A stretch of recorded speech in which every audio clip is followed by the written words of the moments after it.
السلام علیکم ورحمۃ اللہ وبرکاتہ۔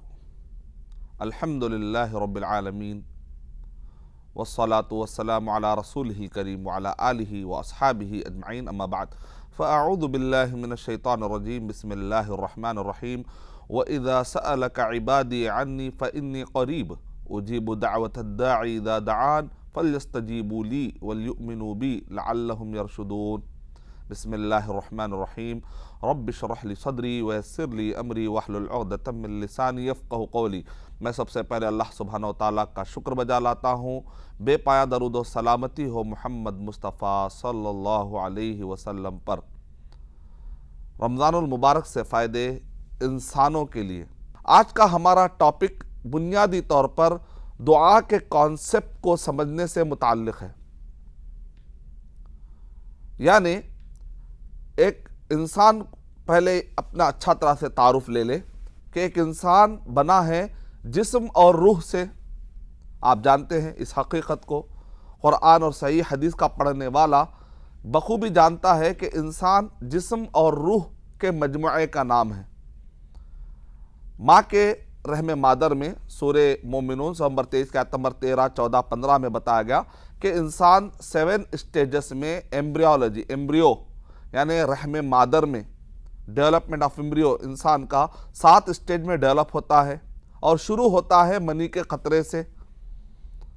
کا مطلب یہ نکلا کہ دنیا کے اشیاء سے، مادے سے انسان ڈیولپ ہوتے ہوئے اس کا جسم نشو و نما پا کر ایک بچے کی شکل میں جسم کے باہر نکلتا ہے۔ تو انسان کا جو جسم ہے، اس کے اندر سارے میٹیریل یہ دنیا کے اللہ تعالیٰ نے ایسا نظام بنا دیا ہے کہ انسان کا جسم دنیا کے میٹیریل سے لگا ہوا ہے۔ اس کا مطلب یہ نکلا کہ اس کی غذا پھر دنیا میں ہی رکھ دی گئی ہوگی۔ جیسے آپ اناج کھاتے ہیں، چاول کھاتے ہیں، میوے کھاتے ہیں، فروٹس، آپ جو بھی چیزیں کھاتے ہیں اللہ تعالیٰ نے زمین سے اگانے کی اس کے اندر صلاحیت دی ہے۔ یعنی دنیا کے جو مادے ہیں انہی سے بنی بنائی جو غذا ہے وہ انسان جسم بھی اسی دنیا کا ہے، اور اسی طریقے سے اس کی غذا بھی اسی دنیا کی۔ نتیجے میں الحمدللہ جسم کو غذا مل رہی ہے۔ ایک آدمی اگر ہمیشہ کھانے پر توجہ دیتا ہے، پانی پر توجہ دیتا ہے، اور اسی طریقے سے اگر ایک انسان ہمیشہ کہتا ہے بھائی میری ہیلدی لائف کے لیے وہ کتنے جتن نہیں کرتا، وہ بادام کھاتا ہے، نہ جانے کئی چیزیں کھاتا ہے، کئی اچھی غذا کھانے کی کوشش کرتا ہے، اس سے تو آپ نے اپنے صرف جسم کا خیال رکھا۔ سارے جتنے میڈیکل فیلڈ اور میڈیسن کا انقلاب ہے یہ سب ڈسکس کرتا ہے صرف جسم سے متعلق، لیکن انسان کے جسم میں اور ایک چیز ہے۔ آپ صرف 50% آپ کی ہیلدی لائف پر توجہ دے رہے ہیں، جبکہ آپ کا 50 بلکہ اس سے بھی کئی اہم حصہ کا آپ کے زندگی میں رول تو آپ کے روح کا ہے۔ اور یہ روح یہ دنیا کی بنی ہوئی مٹی سے کوئی بنی ہوئی ایسی نہیں ہے۔ اللہ تعالیٰ نے قرآن مجید میں ارشاد فرمایا، سورہ بنی اسرائیل نمبر 17 میں اللہ تعالیٰ ارشاد فرما رہے ہیں کہ آیت نمبر 80 سے 88، یسألونک عن الروح، اے نبی اکرم صلی اللہ علیہ وسلم یہ لوگ آپ سے پوچھتے ہیں روح کے بارے میں، قل الروح من امر ربی، کہہ دو کہ روح میرے رب کے معاملات میں سے، یعنی غیب اس میں دخل دینے کی ضرورت نہیں، جتنا اللہ اور اس کے رسول صلی اللہ علیہ وسلم نے بتایا اتنا ہمارے لیے کافی۔ الذین یؤمنون بالغیب، اللہ تعالیٰ نے کہا وَنَفَخْتُ فِيهِ مِن رُوحِي، میرے اپنے پاس سے، یعنی اللہ تعالیٰ نے اوپر سے روح کو، خاص طور سے ایک مخلوق ہے روح، اللہ تعالیٰ نے کہا اسپیشلی اپنی طرف نسبت دیتے ہوئے کہا کہ وہ جو میں نے پیدا کی ہے اس روح کو میں نے آدم علیہ السلام میں ڈالا ہے۔ یعنی مطلب ہے کہ انسان کے جسم میں جو روح ہے نا وہ خاص طور سے کہیں سے آتی ہے، اوپر سے۔ اللہ بہتر جانتا ہے کہاں پر اللہ نے اس کو عالم ارواح جس کو کہتے ہیں وہ کہاں ہے، اللہ بہتر جانتے ہیں۔ فرشتہ جیسا کہ صحیح مسلم کی روایتوں میں آتا ہے، اور اسی طریقے سے جب بدء الخلق کیسے کریشن، اوریجن آف کریشن جس کو کہتے ہیں، تو اس کے اندر امام مسلم رحمۃ اللہ علیہ جو احادیث پیش کی اس کے اندر یہ ہے کہ بچہ جب 4 مہینے گزر جاتے ہیں، یعنی 120 دن، اور ایک روایت میں 121 دن، ابن قیم رحمۃ اللہ علیہ کہہ رہے ہیں کہ بعض کو روح 120 دن میں آتی ہے اور بعض انسانوں میں روح 121 دن میں آتی ہے۔ اللہ بہتر جانتا ہے کہ اس فرق کی وجہ کیا ہے، لیکن فرشتہ کیا کہتا ہے؟ اللہ 120 دن یا 121 دن ہو چکے ہیں، تو اللہ تعالیٰ کہتا ہے اب روح اس کے اندر ڈال دو۔ اس کا مطلب نکلا کہ روح کہیں اوپر سے اللہ تعالیٰ کے پاس سے ایک خاص نظام کے مطابق آ رہی ہے۔ کا مطلب یہ نکلا اس روح کی بھی کچھ غذا ہوگی، اور اس روح کی غذا ہے اللہ تعالیٰ نے آسمان سے کتاب قرآن مجید، صحیح احادیث بھی وحی ہے، قرآن بھی وحی ہے، تو اللہ تعالیٰ نے اس کی غذا کا بھی انتظام کر دیا۔ اب ایک انسان کو یہ جسم اور روح، یہ دونوں کی غذا اس کو لینی ہے کتاب و سنت کی روشنی میں۔ اگر اپنا اس کا جسم حرام اور حلال کی تمیز نہیں کرتا، گویا کہ وہ قرآن و سنت سے اپنے جسم کو رہنمائی نہیں لے رہا ہے۔ اگر وہ اپنے روح کا خیال نہیں کرتا، اللہ نے جو نظام اتارا ہے قرآن اور صحیح احادیث کی روشنی میں، اگر کوئی اس کے مطابق نہیں چلتا ہے تو وہ اپنے جسم کو بھی نقصان پہنچا رہا ہے، وہ اپنے روح کو بھی نقصان پہنچا رہا ہے۔ اللہ تعالیٰ نے قرآن و صحیح حدیث میں بتا دیا ہے کہ کیا حلال ہے اور کیا حرام ہے، اس کا خیال کرنا بہت ضروری ہے۔ تو جس طریقے سے ایک انسان ہیلدی لائف گزارنے کے لیے اپنے جسم کا کتنا جتن کرتا ہے، کہیں زخم ہوتا ہے تو فوراً ڈاکٹر کے پاس جاتا ہے، تو اسی طریقے سے ایک ہیلدی اس کی جو روح ہے، اس کی لائف کا بھی، اس کو غذا کا بھی خیال کرنا ہے۔ سکون کا تعلق روح سے ہے، طاقت کا تعلق روح سے ہے، بزدلی کا تعلق روح سے ہے، ہمت کا تعلق روح سے ہے، غم، غصہ، یہ سب اس کا بڑا گہرے تعلقات ہے روح سے۔ اللہ تعالیٰ نے قرآن مجید میں ارشاد فرمایا، سورہ رعد سورہ نمبر 13 میں، الذین آمنوا وتطمئن قلوبہم بذکر اللہ، کہ وہ لوگ جو ایمان لائے ان کے دل اللہ کے ذکر سے مطمئن ہو جاتے ہیں۔ الا بذکر اللہ تطمئن القلوب، اور اللہ کے ذکر ہی سے، یہاں پر دیکھیں مقدم کیا گیا، ایاک نعبد کی طرح، تیری ہی عبادت کرتے، تجھی سے مدد مانگتے، تو ویسے اللہ ہی کے ذکر سے مطمئن ہوتا ہے۔ باقی کے دنیا کے آپ جتنے بھی غذا کھا لیجئے، جتنے بھی عیش و آرام کی زندگی کے پیچھے بھاگنا چاہیں، ذکر سکون نہیں مل سکتا جب تک کہ اللہ کا ذکر نہ، یعنی کہ اللہ کو یاد کیا جائے، قول کے ذریعے سے بھی اور عمل کے ذریعے سے بھی۔ پورے نظام کو اللہ نے جو نظام اتارا ہے قرآن اور صحیح حدیث کی روشنی میں، اپنی پوری زندگی کو اس کے مطابق اگر آپ لے جائیں گے تو گویا کہ آپ اللہ کو یاد کر رہے ہیں۔ آپ اللہ کو یاد کیے، اسی لیے تو آپ نے اللہ کا نظام اپنایا ہے۔ اللہ کو یاد کرنے کا مطلب صرف تسبیح اور تحمید ہی نہیں ہے، اپنے پوری زندگی کا جو آپ کا جو چال چلن، آپ کا قول فعل، سب اللہ تعالیٰ کے مطابق ہو جائے، کیونکہ آپ اس کو یاد کرتے اس کے مطابق چلتے ہیں۔ تو ذکر عملی و ذکر قولی و ذکر لسانی و ذکر بدنی و جسمانی، سارے اعتبار سے اللہ کو یاد، ایسا لگے ارے بندہ اللہ کو یاد رکھتا ہے، اس وجہ سے اس کے اعمال اور حرکتیں ایسی ہیں۔ ارے یہ بندہ اللہ کو بھول چکا ہے، اس وجہ سے اس کے اعمال اور حرکتیں ایسی ہیں۔ اس کا مطلب اللہ کا ذکر کا مطلب بائی ڈیفالٹ یہ ہے کہ آدمی کی پوری عملی زندگی میں بھی شامل ہے، قول کے ساتھ، دعاؤں کے ساتھ، ذکر کے ساتھ، اذکار کے ساتھ۔ اب اگر کسی کی زندگی یہ رہے گی تو ذکر سے آدمی کی روح کو غذا ملتی ہے۔ جو آدمی ذکر نہیں کرتا، اللہ کو یاد نہیں کرتا، اپنے حساب سے منمانے انداز میں جانوروں کی طرح لائف گزار لیتا ہے، تو اس کی روح کمزور ہو جاتی ہے۔ آپ نے فرمایا جو اللہ کو یاد رکھتے ہیں ان کی لائف کیسی ہوتی ہے؟ زندہ کی طرح۔ جو اللہ کو یاد نہیں رکھتے ان کی لائف مردہ کی طرح ہے۔ جیسے مردے کو کیا معلوم خبر میں کہ کیا ہو رہا ہے کیا نہیں، بس پڑا ہوا ہے۔ ایک مردہ اس کو پتہ نہیں ہوتا ہے، لیکن ایک زندہ انسان کو اللہ تعالیٰ نے جو کانشیس، جو سوچ دی ہے، اس کے اندر جو حرکت دی ہے، اس کے اپنے اللہ تعالیٰ نے جو ارادے دی ہے، اللہ تعالیٰ کہہ رہے ہیں کہ مثل الحی والمیت، کے مردے اور زندہ کی طرح ہے اللہ کو یاد رکھنا اور نہیں رکھنا۔ تو اپنی پوری زندگی میں، اپنے اقوال میں اور اپنے اعمال میں، اپنی حرکتوں میں آپ ایسا محسوس لگے آپ کی زندگی کو دیکھ کر کہ آپ اللہ کو یاد رکھتے، بھولتے نہیں، آپ اللہ سے غافل نہیں ہیں۔ فَاذْكُرُونِي أَذْكُرْكُمْ، تم مجھے یاد رکھو میں تمہیں یاد رکھوں گا، سمپل فارمولا۔ اگر تم بھول جاؤ گے اللہ تعالیٰ کو تو اللہ تعالیٰ بولیں گے ہمیں کیا پڑی ہے۔ ایک آدمی کہے گا کہ نہیں میں اپنے نظام کے حساب سے جی لوں گا، اللہ آپ کے مدد کی ضرورت نہیں ہے۔ مطلب آپ گویا کہ اعلان کر رہے ہیں کہ میں اپنے حساب کی زندگی جی لوں گا، مجھے آپ کے نظام کی کوئی ضرورت نہیں ہے، میں جیسے چاہے جی لوں گا۔ اللہ تعالیٰ کہیں گے ٹھیک ہے جی لو، جب مصیبت آ جاؤ گے حالات کی زد میں ایک دن، پھر معلوم ہوگا کہ خدا ہے کہ نہیں۔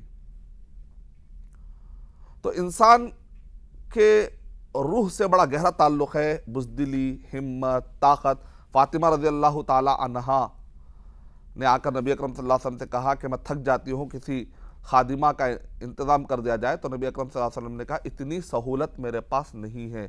تو نبی اکرم صلی اللہ علیہ وسلم نے کہا کہ میرے پاس سہولت نہیں، البتہ ذکر کرو، سبحان اللہ، الحمدللہ، لا الہ الا اللہ، واللہ اکبر، اللہ کا جو بھی ذکر ہے، دعائیں ہیں، حصن المسلم، فورٹریس آف مسلم میں جو ذکر ہے، اذکار ہے، دعائیں ہے، دعاؤں کی کتاب ہے، آتھینٹک دعائیں،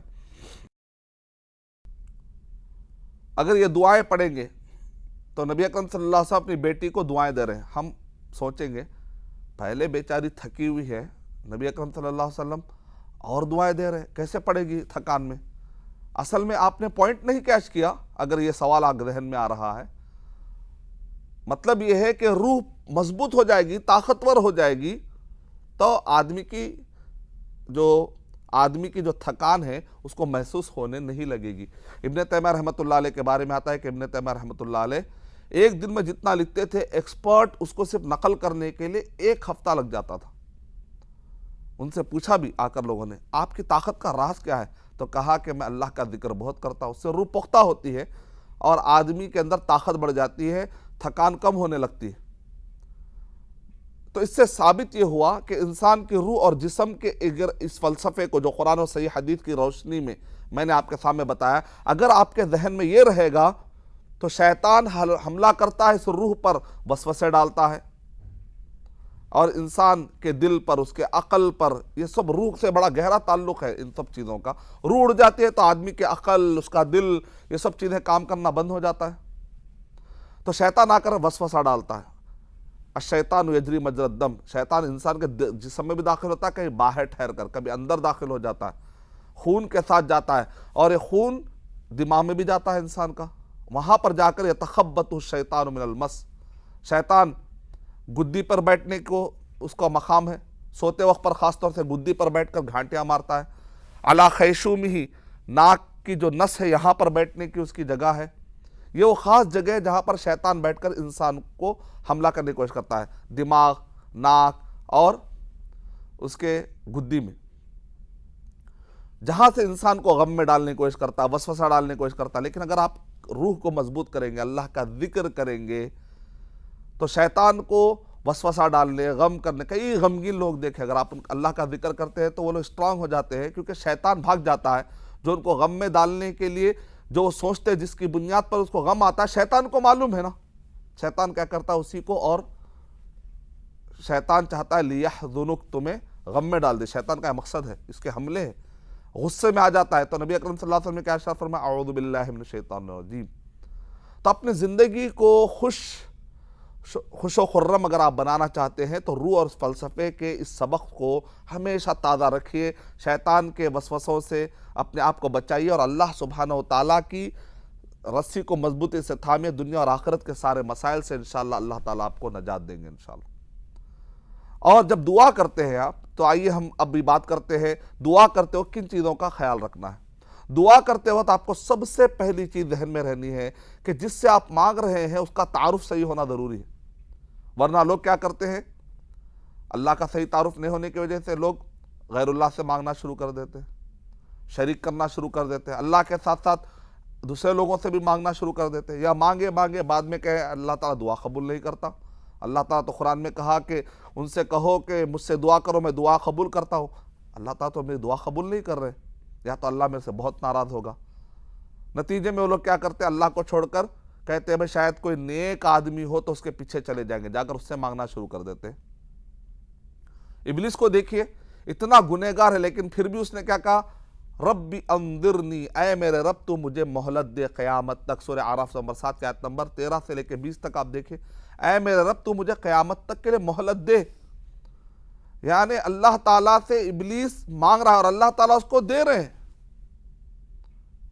ہم بعض لوگ کہتے ہیں میں اتنا گنہگار ہوں، میں ڈائریکٹ نہیں مانگنا چاہتا ہوں، میرے چہرے کو لے کر میں اللہ کے سامنے نہیں جانا چاہتا ہوں، اس لیے میں نے فلاں باباؤں سے مانگنا شروع کر دیا، وہ سنتے ہماری بات کو پہنچاتے۔ سننا اللہ تعالیٰ سنتا ہے، نہیں ڈائریکٹ اللہ تعالیٰ نہیں سنتا، کئی لوگ کہتے ہیں۔ ابلیس کی اللہ تعالیٰ نے ڈائریکٹ سنی بغیر کسی وسیلے کے، اور وہ دعا قبول بھی ہوئی۔ آخر آپ نے ایسا کون سا گناہ کر لیا جس کی وجہ سے آپ اتنے مایوس ہو چکے ہیں کہ اللہ تعالیٰ سے ڈائریکٹ مانگنا نہیں چاہتے؟ ابلیس جو دنیا کا سب سے دھتکارا ہوا اس کی اللہ دعا قبول کر رہے ہیں؟ نہیں، ہماری دعا اللہ تعالیٰ ڈائریکٹ قبول نہیں کرتا، ڈائریکٹ سنتا نہیں ہے، ڈائریکٹ نہیں سنتا، ڈائریکٹ جانے جیسے بادشاہوں کے پاس جانے کے لیے کوئی نہ کوئی وسیلہ ہوتا ہے، ڈائریکٹ ہم نہیں سنا سکتے۔ اگر آپ کو بادشاہ تک جانا ہے تو وسیلے کی ضرورت ہے، لیکن بادشاہ کو اگر آپ تک آنا ہے تو کیا وسیلے کی ضرورت ہے؟ نہیں، بادشاہ تو آپ کا ڈائریکٹ آ سکتا ہے۔ تو اللہ تعالیٰ کو سننے کے لیے کیا آپ کسی وسیلے کی ضرورت ہے؟ نہیں۔ تو یہاں تو اللہ سن رہا ہے، جب آپ پکارتے ہیں تو اللہ سن رہا ہے۔ آپ اپنی آواز کو عرش تک لے کر چلے جا سکتے ہیں، یا آپ کی آواز اتنی لمبی نکالے ناممکن ہے، آپ کی رگیں پھٹ جائیں گی۔ اللہ سن لیتا ہے، اللہ کے سننے میں کوئی کمزوری نہیں، آپ کے بولنے میں کمزوری ہوگی، آپ اتنا چیخ نہیں سکتے کہ آپ کی آواز عرش کو جا کر ٹکرائے، لیکن اللہ کے سننے میں سمیع بصیر، اللہ کے دیکھنے میں اور اللہ کے سننے میں کوئی کمزوری نہیں، وہ تو آپ کی بات سن سکتا ہے بغیر کسی وسیلے کے۔ کیوں آپ وسیلے کے ذریعے سے اللہ کے سننے اور دیکھنے کی طاقت کے بارے میں آپ یہ گمان کر رہے ہیں کہ کمزور ہوگا اور وسیلے کی ضرورت پڑے گی؟ نعوذ باللہ۔ اور جہاں تک آپ کے پہنچنے کی بات ہے، آپ کہتے ہیں نہ کسی ذریعے سے پہنچنا ہی چاہیے۔ بادشاہوں کا جو فلسفہ ہے اس کا طریقہ بھی بتا دیا گیا، ایسا نہیں کہ اپنی عقل لڑا کر جیسے چاہے ہم وسیلے لگا دیں۔ کہا کہ پہلے تم، نبی اکرم صلی اللہ علیہ وسلم نے دیکھا ایک صحابی آیا، آ کر انہوں نے تیز نماز پڑھی، نماز پڑھنے کے بعد دعا مانگنا شروع کر دی۔ تو نبی اکرم صلی اللہ علیہ وسلم نے کیا ارشاد فرمایا؟ ایھا المصلی، اے مصلی تم نے تو جلدی کر دی، پہلے تم حمد و ثنا کہو پھر درود پڑھو، کیونکہ اگر درود نہ پڑھا جائے دعا کے شروع میں اور آخر میں تو دعائیں لٹکی ہوئی ہوتی ہیں، ان دعاؤں کو پہنچنا ہے تو درود پڑھنا پڑے گا۔ تو طریقہ بتا دیا گیا، نام لے کر، ذات کا وسیلہ لے کر نہیں، درود پڑھ دیں گے آپ حمد و ثنا کے بعد، انشاءاللہ آپ کی دعا پہنچ جائے گی۔ یہ طریقہ ہے قرآن و صحیح حدیث سے۔ کا مطلب یہ نکلا کہ دعا کرتے وقت پر یہ تصور میں مت لائیے کہ میں ابلیس سے بھی زیادہ گنہگار ہوں، دعا کرتے وقت پہ یہ تصور مت لائیے کہ میں کسی ڈائریکٹ اللہ کو نہیں سنا سکتا اور میں کسی نہ کسی دوسرے بابا کو سنا دوں گا، ایسی بات، ایسے سارے چیزوں سے اپنے آپ کو بچانا چاہیے۔ دراصل یہ کب ہوتا ہے؟ جب کہ آپ کو اللہ کا صحیح تعارف نہیں ہوتا ہے۔ اللہ کا اگر صحیح تعارف ہو جائے تو آدمی کو یقین، ان اللہ علی کل شیء قدیر، آدمی کو یقین بڑھ جاتا ہے، بے شک اللہ تعالیٰ ہر چیز پر قدرت رکھنے والا ہے، اللہ تعالیٰ دعاؤں کو سنتا ہے۔ اللہ کا صحیح تعارف بہت ضروری ہے، نمبر 1۔ اور جو دعا آپ مانگ رہے ہیں اس کے اندر آپ یہ دیکھیں کہ یہ انبیاء کرام کی سنت ہے، تو نبیوں نے کیسے مانگا، ان کے الفاظ کیا تھے، وہ یاد رکھنے کی کوشش کریے آپ۔ تیسرا یہ ہے کہ تقریباً انشاءاللہ میں آپ کو بتاؤں گا 20 آداب ہے، یعنی کیسے آپ اللہ کو راضی کریں گے قرآن اور صحیح احادیث کی روشنی میں، کیسے آپ اللہ کو راضی کریں گے، کیسے آپ اپنے گناہوں کو مٹائیں گے۔ جیسے مثال کے طور پہ کوئی چیز چلتی نہیں ہے، رکاوٹ ہوتی ہے تو آپ کیا کرتے ہیں؟ صفائی کرتے ہیں، تو اس کے بعد وہ چیز چلنا شروع کر دیتی ہے۔ تو بالکل اسی طریقے سے آپ کی زندگی چل نہیں پا رہی ہے تو آپ کو چاہیے کہ اپنے گناہوں کو ذرا صاف کریں، جیسے ریکنڈیشننگ جس کو کہتے ہیں، صاف کر دو، پھر کنڈیشن صحیح کر دیجئے، تو پھر آپ کی زندگی بہترین چلنا شروع ہو جائے۔ پھر گناہ زیادہ ہو جائیں گے تو آپ کی زندگی مشکل ہو جائے گی، پھر تکلیفیں، پریشانیاں، غم۔ لیکن پھر آپ استغفار کرنا شروع کر دیں گے تو پھر آپ کی جیسے مشینیں، اچانک کوئی رکاوٹ آتی ہے تو مشینیں رک جاتی ہیں، پھر آپ وہ رکاوٹ کو دور کرتے ہیں، پھر آئلنگ کرتے ہیں، پھر وہ مشینیں چلنے لگتی ہیں۔ تو بالکل اسی طریقے سے ہماری زندگی کی جو مشین ہے وہ گناہوں کی وجہ سے چلنے میں مشکلات پیدا ہو جاتی ہے، تکلیفیں، مصیبتیں، رکاوٹیں، عجیب پوری لائف ہو جاتی ہے۔ لیکن جب آپ استغفار کرنا شروع کر دیتے ہیں، فَقُلْتُ اسْتَغْفِرُوا رَبَّكُمْ إِنَّهُ كَانَ غَفَّارًا، نوح علیہ السلام نے کیا کہا؟ 950 سال تک بولتے رہے قوم کو، استغفار کرو اے میری قوم، استغفار کرو، استغفر اللہ کہو، استغفر اللہ کہو، لیکن وہ اللہ کا تعارف ہی نہیں تھا، ان کو اللہ ہی کو نہیں مان رہے تھے، تو اب استغفار کہاں سے کریں گے؟ تو شروع ہوتا ہے پہلے اللہ کو صحیح مانے، بغیر شریک کے مانے، بغیر بدعتوں کے مانے، بغیر شرک کے مانے، پہلے عقیدہ صحیح کرے، پھر اس کے بعد دعا مانگے۔ اگر آپ اپنی زندگی کو استغفار سے پر کر دیں گے تو آپ کی زندگی اسموتھ ہو جائے گی۔ اپنی لائف کو آپ اسموتھ بنانا چاہ رہے ہیں تو استغفار کثرت سے کریے۔ نبی اکرم صلی اللہ علیہ وسلم نے ارشاد فرمایا، کامیاب ہے وہ شخص جس کے نام اعمال میں استغفار ہی استغفار ہے، تو سمجھ جائیے کہ اس کے لیے آخرت کا راستہ بہت آسان ہو گیا۔ اور دنیا کے اعتبار سے اللہ تعالیٰ نے سورہ نوح سورہ نمبر 71 کے آیت نمبر 5 سے 12 تک اللہ تعالیٰ کا ارشاد فرما رہے ہیں۔ نوح علیہ السلام کہہ رہے ہیں، اے اللہ میں نے میری قوم سے کہا کہ استغفروا ربکم انہ کان غفارا، کہ وہ بہت معاف کر دینے والا ہے۔ تمہاری زندگیوں میں جو پریشانیاں ہیں نا، یہ سارے پریشانیاں حل ہو جائیں گے۔ کیا کرنا پڑے گا؟ استغفار استغفار استغفار۔ یرسل السماء علیکم مدرارا، بارش، رکی ہوئی بارش اتر پڑے گی۔ وَيُمْدِدُكُمْ بِأَمْوَالٍ وَبَنِينَ، رکا ہوا مال آنے لگے گا، سیلریز آنے لگیں گے، آپ کے زندگی میں مال کی بہتات ہو جائے گی۔ بچے اگر رکاوٹ میں ہے، بچے نہیں ہو رہے تو بچے ہو پڑیں گے۔ بِأَمْوَالٍ وَبَنِينَ، اور کہا یرسل السماء علیکم مدرارا وَيُمْدِدُكُمْ بِأَمْوَالٍ وَبَنِينَ وَيَجْعَلْ لَكُمْ جنات وَيَجْعَلْ لَكُمْ انہارا، باغات ہوں گے، نہریں ہوں گی، یعنی خوش و خرم زندگی ہو جائے گی۔ اور ایک جگہ پر اللہ تعالیٰ کہہ رہے ہیں یزدکم قوتکم الی قوتکم، یزدکم کہہ رہے ہیں کہ تمہارے پاس اللہ تعالیٰ قوت پہ قوت، قوت پہ قوت، یعنی زندگی کو مضبوط سے مضبوط، مضبوط سے مضبوط بہترین کرتا ہے۔ تو شکر ادا کریں گے تو اللہ نعمتیں اور باقی رکھیں گے، لا حول ولا قوت الا باللہ پڑھیں گے تو آپ کی نعمتیں باقی رہیں گی، مزید ملتے رہیں گی۔ تو یہ طریقہ ہے۔ تو میں نے آپ کو بیسک چیزیں کیا بتائی؟ دعا مانگتے وقت پہلے اللہ کا تعارف ہونا ضروری ہے۔